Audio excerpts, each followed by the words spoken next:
You are listening to the e-flux podcast. Hi, everybody. Welcome to the e-flux podcast. My name is Andreas, and I'm really stoked today to be speaking with Laura McAdams and Matt Peterson from Woodbine. Woodbine is a volunteer-run experimental hub based in Ridgewood, Queens, for developing practices, skills, and tools needed to build autonomy. They host workshops, lectures, discussions, or at least they did before the COVID pandemic, and they continue to serve as a meeting and organizing space. Since the beginning of the pandemic, they have transitioned to becoming a food pantry, collaborating with a group called Hungry Monk, and over the course of the pandemic, they've been feeding thousands of families every week. I'm going to open up the floor to you guys, just by way of introductions, before we get to any specifics. Could you both introduce yourselves a bit and give us a bit of context for the space and the Ridgewood neighborhood? And get us started. Thanks so much. I'm Matt. I'm part of Woodbine, and like Andreas was saying, Woodbine is a space or a group that was started at the end of 2013 in Ridgewood, and it was a group of people that had met each other and really started to collaborate and organize with each other in the student movement in 2008 to 2010, the Occupy movement in 2011, Hurricane Sandy in 2012 was a big kind of formative or ruptural moment or experience, and all of those things led us to this idea of starting something like Woodbine. But broader than that, I think we were politicized with the tail end of the anti-globalization movement, the anti-war movement during the Bush administration, the financial crisis in 2008. All of these things is how we sort of found ourselves politically or culturally. Especially in New York City. It's interesting, 9/11, obviously, to kind of live in New York City during and throughout all of these things, shaped our political and cultural sensibilities.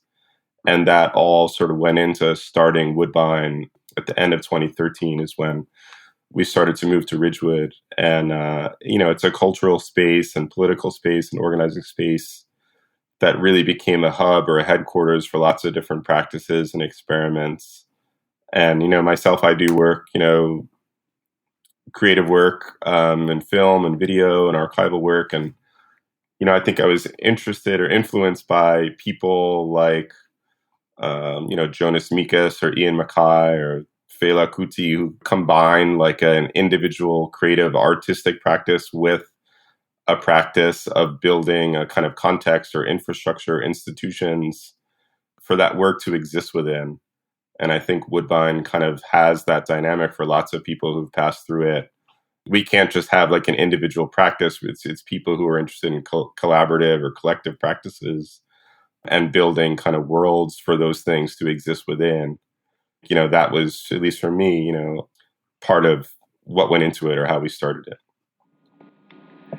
My name is Laura, and I started to get involved with Woodbine at the beginning of the pandemic.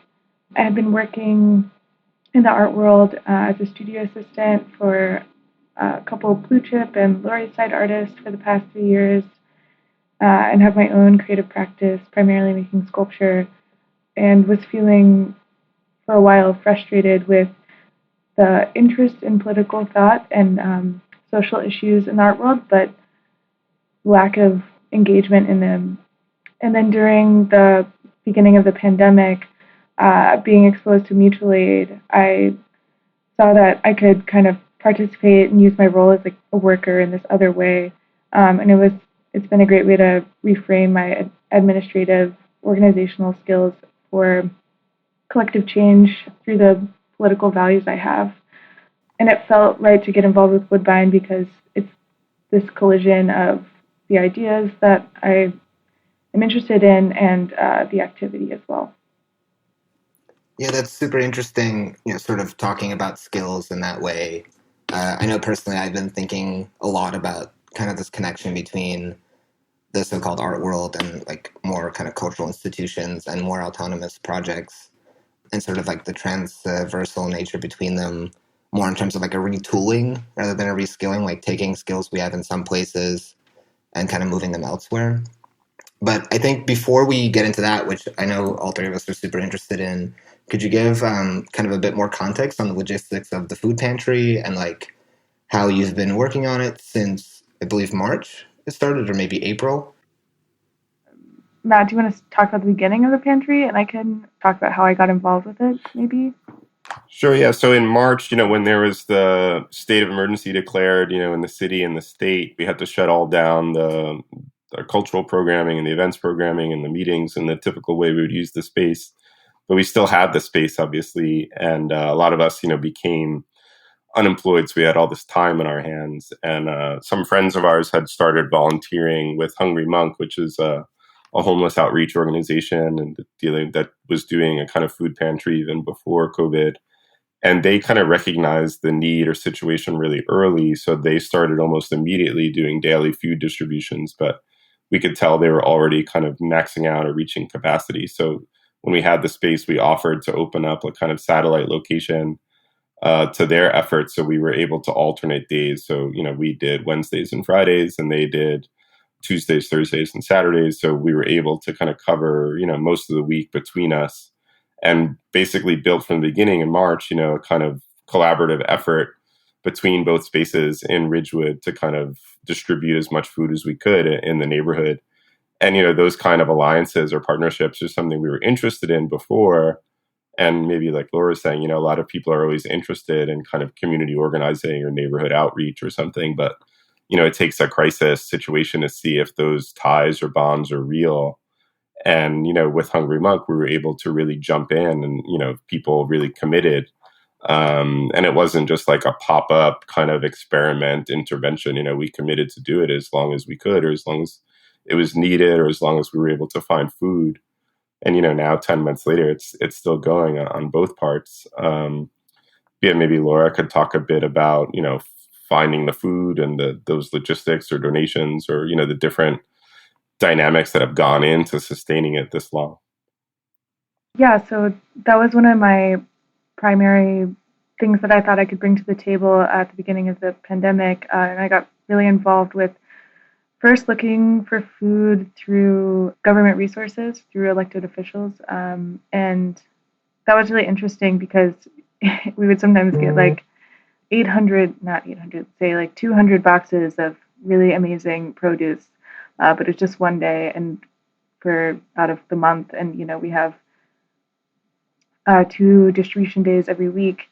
And so there's the kind of like government food option, which also sometimes has like poor distribution and logistics. And then I've met people in sometimes the craziest ways who have had ongoing donations every week, are super consistent, give amazing quality food. There's a group of community organizers I met actually in the uprising in June, I'm realizing now, who have been really generous for the past 10 months and are really great to work with. And then there's also the kind of like capitalist glut of excess that sometimes, things that are almost restaurant waste, offices, because so many office buildings are empty, offices giving away all their like stockpiles of pantry things like that. But it's ongoing work, we're doing this through like mutual aid model. It's definitely in constant flux of where we get the food and what's next, and how do we maintain this project for the months to come. Yeah, totally. I was gonna ask how you guys feel it's changed over the last 9 or 10 months. I remember there were a lot of like pieces kind of last spring or even into the summer talking about how in New York some people were more likely to be fed by like anarchists or autonomous spaces than they were by like welfare systems that were completely inadequate to deal with the crisis. As the months have gone on, do you guys feel that you're kind of creating more connections in the neighborhood with people who need stuff, whether it's food or other services? Yeah, like what's the situation been throughout the last 10 months? At first when the pandemic started or the virus kind of started flowing around the news or media or something, the way it was experienced was that it was this thing that affected all of us equally. Like anyone could get the virus any way for any reason. It could affect, we weren't sure who it would affect, and therefore, people's risk was kind of flattened. You know what I mean? Because everyone was afraid to leave the house or touch anything or breathe on someone or something. And then, over the spring and summer, as people maybe started to understand it a bit better or something, that flattening shifted and, younger, healthy, able-bodied people, wealthier people were able to either leave the city or, they didn't lose their work, they were able to keep working, they had money, they, healthier, whatever, so to speak, people weren't as afraid of contracting the virus.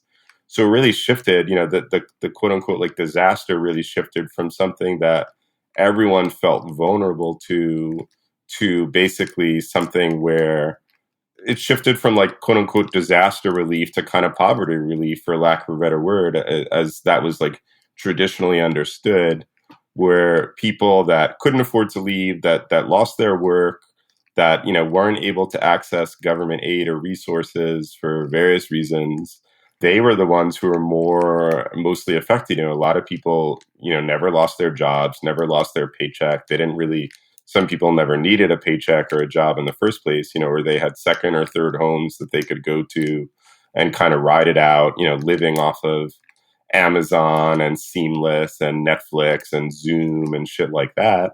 And, it really separated populations, so to speak. And in a neighborhood like Ridgewood, which is a kind of working class immigrant neighborhood, it kind of brought the visibility of the neighborhood to a different light. And, for us at Woodbine, before we were kind of fairly, esoteric cultural space, so interacted with people in a certain way. But once we committed ourselves really to this project, it brought us in contact and communication and dialogue and, practice with a whole different, set of neighbors and residents, both who were helping us like maintain the food pantry, but also who were just interacting with this space 4 or 5 times a week, so it really shifted or transformed what it meant to have a space or run a space like Woodbine. It shifted the visibility of the city, who we thought of. Once all the kind of luxury leisure practices in New York City, for wealthy people disappeared, it shifted who and what was visible in New York City, on the subways, as you walk the streets of Manhattan. Who and what you see is really much different than it was in early 2020 or last year or something, where New York more and more had become this kind of playground for rich people that had no real interest or investment in the city. The city's become much more working class now. And I think doing the food pantry or mutual aid, if you want to call it that or something, has just meant that we participated in Ridgewood in a different way. And Woodbine as a space, as a political or cultural space, has transformed to respond to that, paradigm shift that's taken place over the last year. Right. I mean, personally, I'm like really interested in what you're describing with the pandemic, the luxury of mobility beforehand, like being able to travel and move around the city and like actually make use of this luxury playground for the sort of upper middle classes and the rich really kind of went away. And that luxury turned into a privilege of actually being immobile, about staying home, about working from home or not needing to work. And there's been a lot of talk, much of it really interesting, about how this moment reignited interest in localist politics and thinking about your very close milieu in a different way. Even like in a piece Woodbine published in Mute, which was an interview from back in the spring, you talked a lot about how you came to Ridgewood at a moment, in the post-Occupy moment, wanting to not be stretched across the city with friends and comrades and people you're working with. And yeah, I wonder how it feels to actually have some of the early goals of Woodbine come to fruition, meaning like actually feeling that local space in a very different way because people are constrained to their homes and neighborhoods and so on. Do either of you want to maybe talk about that?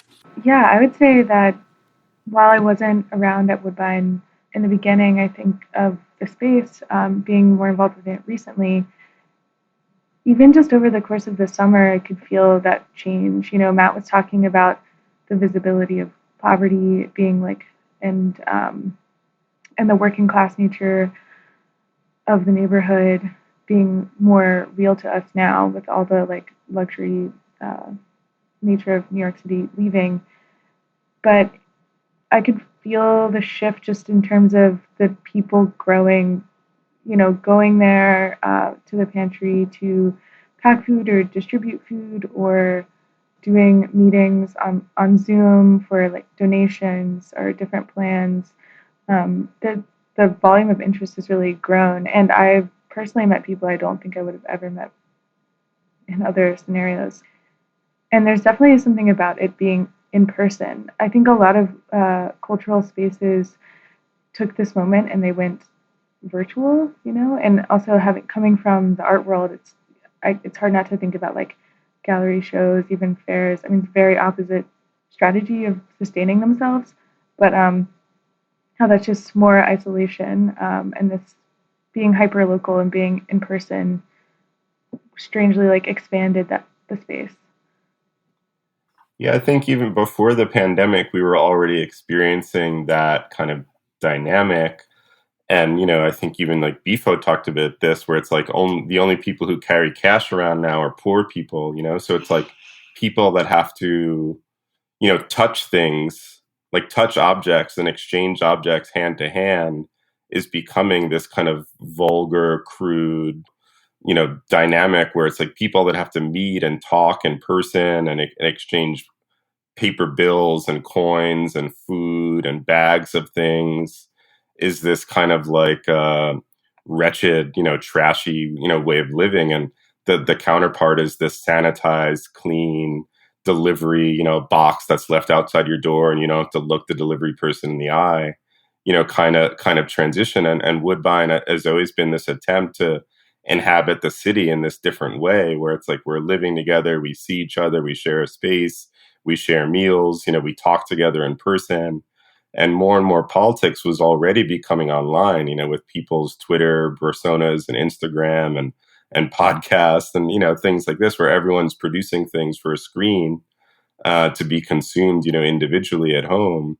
And, we have to think about this dynamic or shift and how people occupy kind of spaces or their neighborhood or a city. What does it mean to live in a city with all these people, that might infect you with a virus, all these sick kind of, dangerous bodies, all around us or something like that.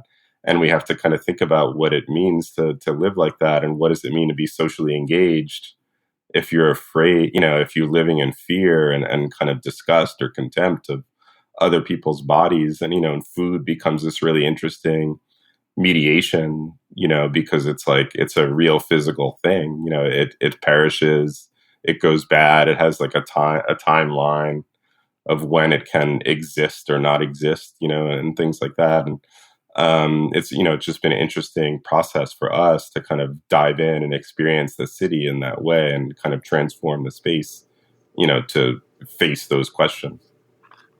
Yeah, totally. I mean, one of the things we were talking about before we started recording was how Woodbine's been hosting Sunday dinners for 6 years. And while they were always open to anybody who wanted to come by, of course, those kind of things, when there isn't a kind of a precondition for meeting, like, for example, being in the streets during the uprising and giving out food. I think that was such an interesting thing that at any demonstration you went to over the summer, and still to this day, there are people giving out personal protective equipment and hand sanitizer and snacks. And that was sort of like a kind of like a making that process kind of revolutionary anew, just the process of like sharing food with people in a safe way at a time when that is somehow more scary or more loaded. But yeah, like the interesting thing for me is that until a specific crisis kind of forced the space to reimagine how that sharing of food was going to happen, and maybe it wouldn't be over a dinner table, but across a table with masks and bagged up, how that's like an alternate form of being together. But this, you use the phrase socially engaged, which kind of makes me think of two different things, and I guess both of you can speak to this in different ways. But in terms of kind of the art world, there's definitely been an urge to refer to kind of social practice or socially engaged art again, notwithstanding kind of the criticisms that put those terms to bed a few years ago. Yeah, I mean, maybe Laura, maybe you could speak to this. How do you think of like the actual work of alleviating social reproduction for precarious folks through like a cultural space like Woodbine, as opposed to what was called social practice art in the past? that was more kind of beholden to a philanthropic industrial complex or institutional funding and things like that? Mm-hmm. Yeah, I think it's a great question, and it's certainly been on my mind, especially just in terms of my own transitions, like thinking about, again, like our world being interested in the idea of politics, interested in the idea of social issues and strategies to solve them, but it's not really like enacting the strategy. I think that was something I found really kind of liberating, is doing this kind of work doing the administrative maintenance, practical work in this kind of space. I was like, oh, I'm doing that.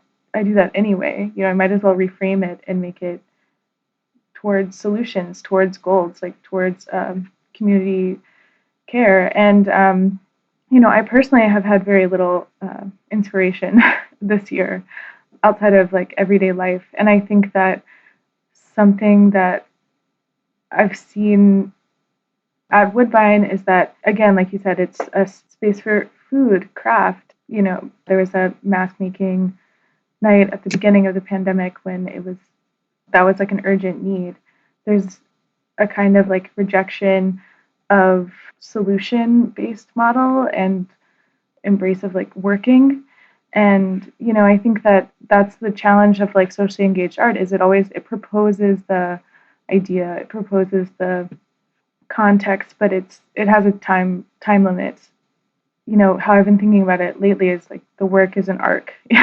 It's not the kind of singular artwork kind of thing, but the work as timeline of like continual engagement, continual outreach, continually trying to find food, all those things.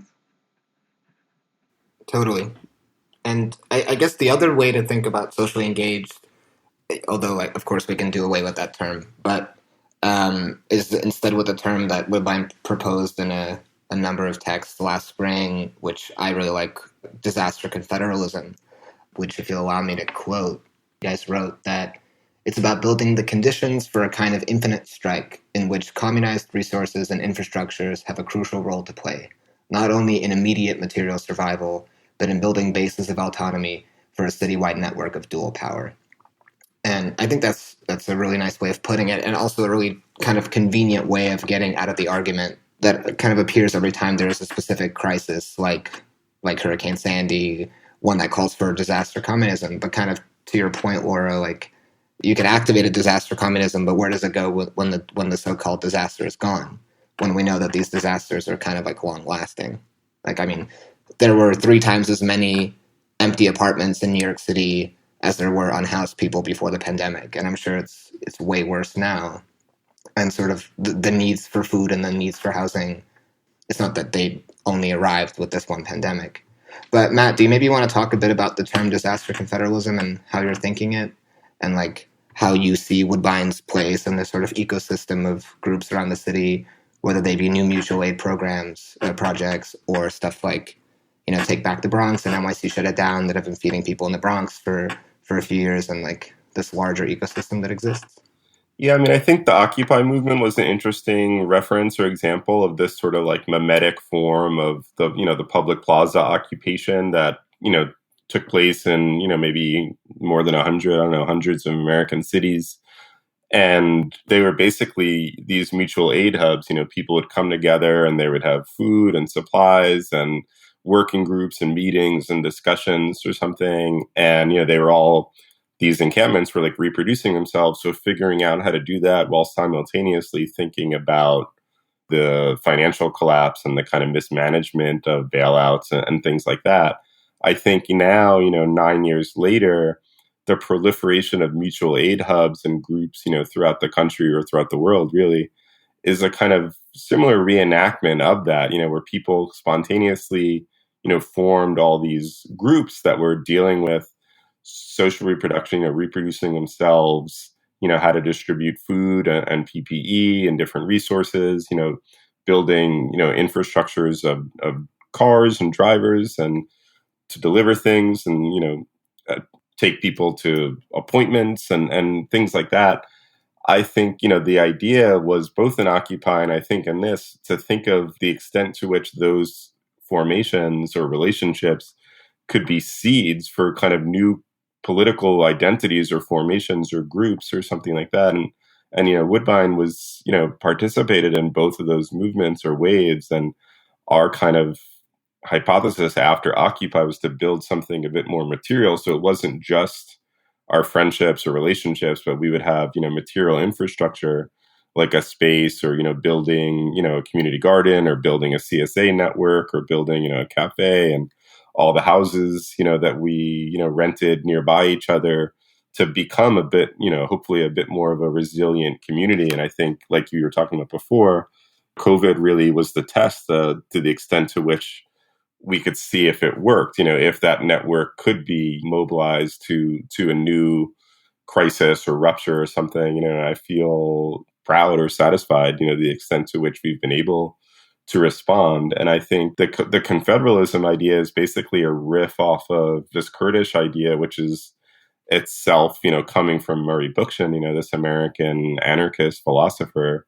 And, right before the pandemic, we had this panel at e-flux about the exhibition you guys did about the Rojava film commune. And I think, not to overstate it, but I think, they themselves were also an example of a people who had to respond to a crisis or rupture, in their case, the Syrian civil war. And, think about the kind of social ties and political ties and, seeds of organization they had to build basically clandestinely, underground as a kind of oppressed people in northern Syria, and figure out how to respond to the civil war, to that opening or crisis. And I think all over the world, people were really shocked the extent no one really knew about Syrian Kurds or something. And obviously we're in a much different situation, but the way in which mutual aid became this popular national kind of term that was covered in mainstream media, throughout the spring and summer was interesting. We can think about like the dysfunction of the government, federally and on a state level and the municipal governments of being able to come up with like an adequate plan of how to deal with this virus. And then similarly, how to deal with the kind of economic collapse that came from it. And, mutual aid was just something that had to exist, because people, needed to survive and get by in the absence of like adequate state, response or an economy that would enable people to get by, without wages or, still having to pay their rent and pay their bills and being in debt and, needing, private healthcare and, through their job, et cetera, et cetera.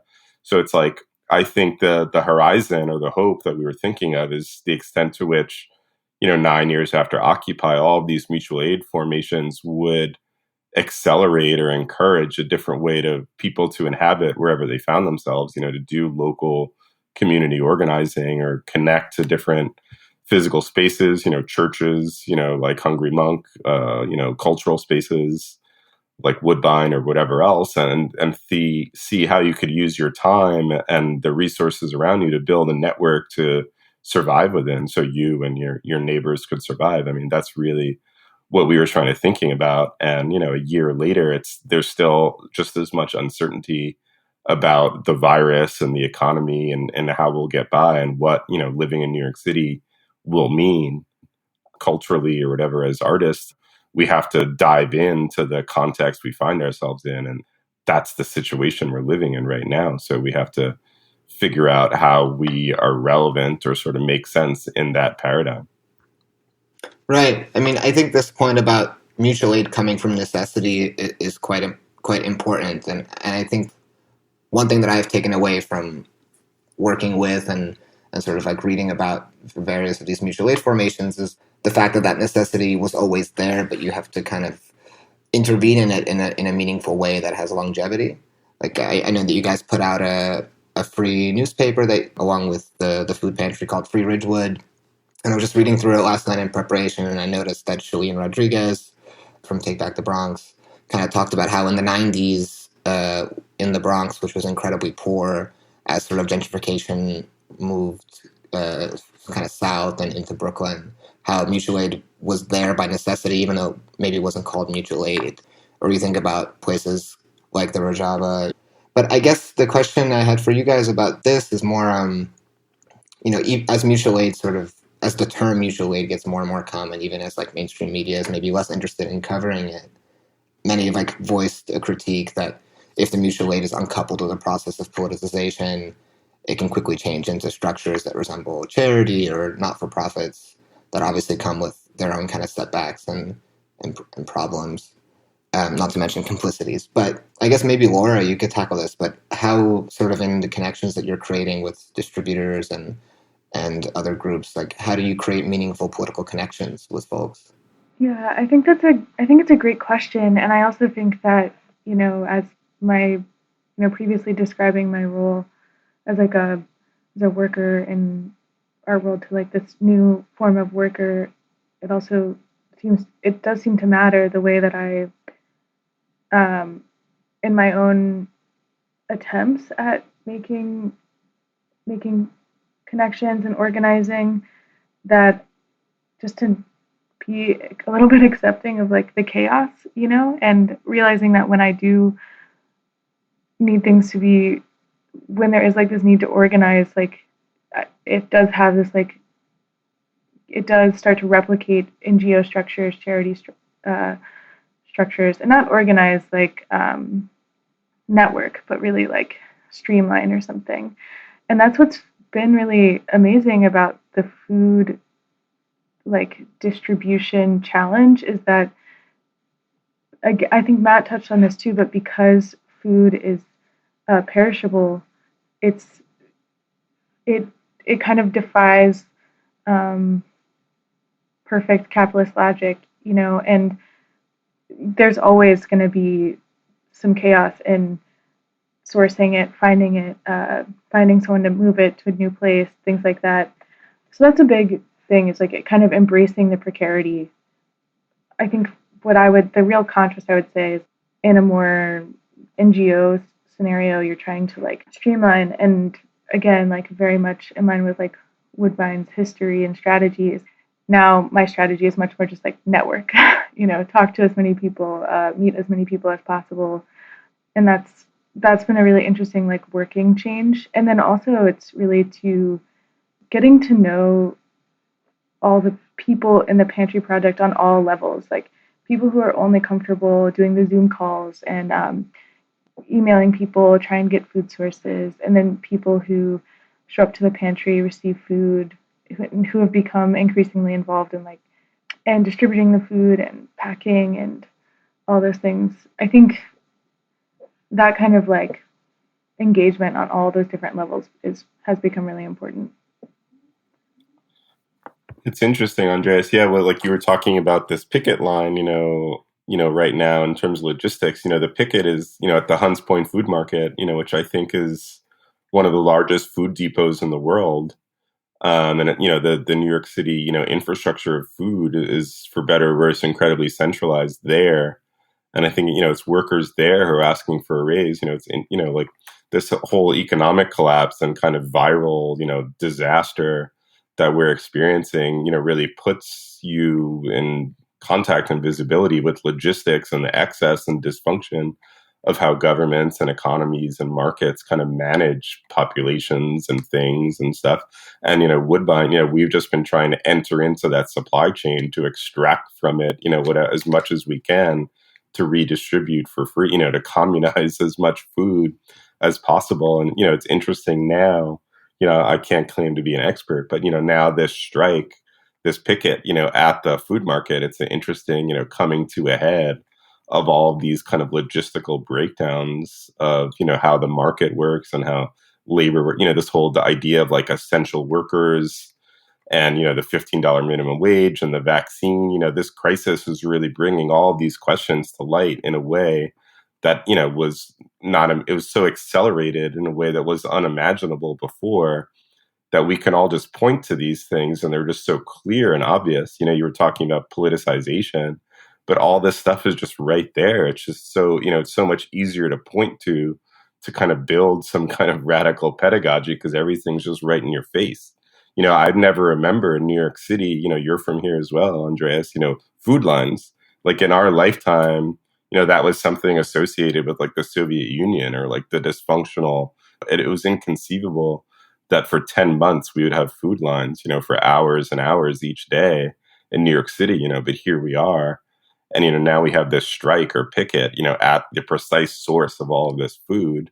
It's so much easier to kind of point to the failings of the system, in this moment, which I think is really helpful.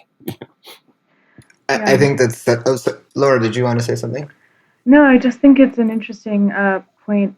Again, like food is so tangible, visible, obvious, a need for, everyone. And the way you have to approach it is inherently political. It just doesn't work to tackle it from one perspective. Yeah, it was interesting to think about the way he framed it. Well, I also think that's really well said, that it's inherently political. And I think food is always implicated in any sort of, great historical rupture, if we want to even use that word. And yeah, I think it's really poignant to bring up the strike in the Bronx, because it really is like the central node in this massive kind of like horrid, wasteful system of distribution. And it gets even more ridiculous when you think about the fact that they're striking for just a $1 an hour raise, or, the fact that, like, I forget which state this is in, but meat packers, I believe it was in Nebraska, but I could be wrong, but like meat packers who were declared essential, even though they had huge COVID transmission rates, and then the governor who had declared them essential also said that they don't deserve the COVID vaccine because they're not technically essential. This sort of like discourses that were produced during this crisis are kind of, you're totally right, Matt, like right on their nose. But I also think like I had fallen for this, like kind of a naive position that I think was kind of like shared quite a bit at the beginning of the pandemic, and when people started losing their jobs or working from home, that there was sort of like this general strike waiting underneath the margins, but one like lacking intent. I believe like the Journal Chuang had this big piece that maybe a general strike had presented itself, when really that's not the case. Like, American production has only fallen by 5%. The economy is booming, even though people are, we just hit 400,000 deaths today. So obviously the whole thing is really messed up. But yeah, I think you're totally right that it makes certain long established crises more apparent, whether it be sort of materially in the food lines that you're describing, or more abstractly in the fact that, there's an eviction moratorium, but people are still getting evicted, right? So what is this sort of connection between this absolutely failing kind of liberal welfare system that's inadequate and like the reality on the ground? And I think you're right that people are kind of seeing that, even if it's not yet at a stage like some idealistic prognoses had in the past. But speaking of longevity, and I guess we have to end soon, unfortunately, but speaking of longevity, you guys just moved into a new space, and it's huge and really cool, and you're also beginning to host English classes now that the space is big enough to kind of socially distance. So do you guys want to talk about that before we finish up? Sure. Matt, you want to talk about the new space, and I can talk about English classes? Sure. Yeah. So we, one of the, I don't know how to talk about it, but like one of the good things for us is that, the commercial real estate market has basically collapsed, which is unfortunate for aspects of the city, because so many people relied on, had all these small businesses that they've maintained for decades or generations, that supported families, that were kind of cornerstones or bedrocks of neighborhoods. But, there was tons of vacancies in a neighborhood like Ridgewood even before the pandemic. And, there was very little prospects to open, physical IRL businesses in them. So we were able to move into a space that was much larger and nicer than we would have ever been able to afford, because we have no money and, we make no money. So, that was sort of favorable for us. But, because the organization and group and community have grown so much, we felt confident that we'd be able to sustain it. And, the project is so much more meaningful to so many more people or something. So, we took a kind of leap of faith into this space, which was, twice as much money as our old space, but it's, 3 times the size. And, we started, the English classes are just one of a number of things that we'd like to do, now and in the future as we're able. But Ridgewood is this multi-ethnic, community of people whose first or second languages are not English. People are primarily, Spanish speaking, Polish. We live in this block of a lot of Coptic Christians. we're speaking Arabic, Romanian, Albanian, there's all these languages, including among a lot of our volunteers, have trouble communicating to each other, so there was this need for English, not whatever, just to access more resources and be able to navigate, this failing political economic system. Unfortunately, you need to speak English at a certain level just to kind of keep up with everything that's happening. So that was one organic thing. And we started up this kind of Skillshare series again with the mask making and sewing, so people can make reusable masks and, have different access to that as a kind of resilient skill. And there's different physical thing, construction projects and things happening at the space. And obviously we'd like to get back to kind of broader public programming, cultural, social programming, meetings and events and workshops and lectures and things. But, it's a kind of longer term investment that, the whole project basically to maintain that infrastructure to do that and be able to grow and, respond to more things. And, it feels good that we've been able to kind of do all this in this last year and have a kind of more hopeful, vision of our political project and kind of neighborhood project that we can make a move like that. Yeah, and I would say that the specific project you mentioned, Andreas, the ESL also does feel really born of the pantry, and even going to help teach classes. I've also just once or twice I'm also like picking up a little bit of Spanish and meeting the other people. Again, like meeting more volunteers and people in the pantry and as well. So I feel like that, the new space also allows for that kind of contact, which is very hard right now because of the pandemic. Yeah, totally. I mean, just to even be able to go to that space, or when the food pantry is going on or deliveries are happening, and to see the kind of actual infrastructure that's kind of in place is really amazing. And I'm really kind of hopeful to see about new connections that can happen. But is there anything else you guys want to talk about with regards to the space and the different kind of programs that are happening? Anything that we missed? So right now we have a crowdfunding campaign to try to raise money, because of the pandemic, we haven't been able to host events or do programming or rentals or anything like that. So we're almost entirely relying on community support, to cover the expenses of the space and keep it going. And, people have been really generous and helpful and supportive over the last year. But, right now we're just doing this targeted campaign to try to raise as much as we can, because there's still, all this uncertainty about the next few months or whether or not, this entire year will be like this, so how do we kind of continue to sustain ourselves or get through this crisis or disaster, which doesn't seem like it'll be going away anytime soon. So, as we were saying, there's lots of people that are still working, and, have access to work and funds. And, we're just part of the mutual aid is that redistribution of kind of resources, some of which are money, so we have to, think about, be honest and transparent in some ways about who needs and who has and who can share,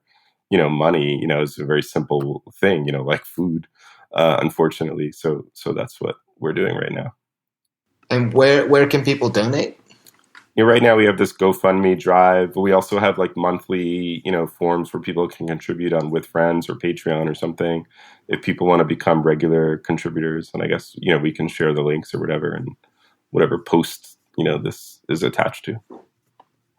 And I guess for folks in New York who want to help out, should they just come by the space when there's a distribution? You can also email Woodbine as well. Yeah. Sweet. If you're not in New York City, there's mutual aid projects happening all over the states, all over the world. So, I think looking into that is a great strategy if people are interested. Well, I'm really glad to have had you both come and talk about the awesome work you guys are doing. Super honored. And good luck. Thanks so much, Andreas. Yeah, thanks for having us.